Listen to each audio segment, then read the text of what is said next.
pēc šī darbiņa es savādāk skatos uz operatoru darbu.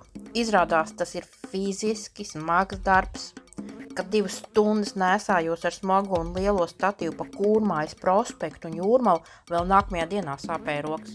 Safilmēju 76 video, īsfilmā izmantoju 33. Visu cieņu operatoriem, kas bez statīvu spēja dabūt labu kadru. Redzat, kā man ar visu statīvu gāja te augšā, te lejā. Bet kā mans kursiņš saka? Sajies! Nu, tas nozīmē, ka būs labi. Sajies!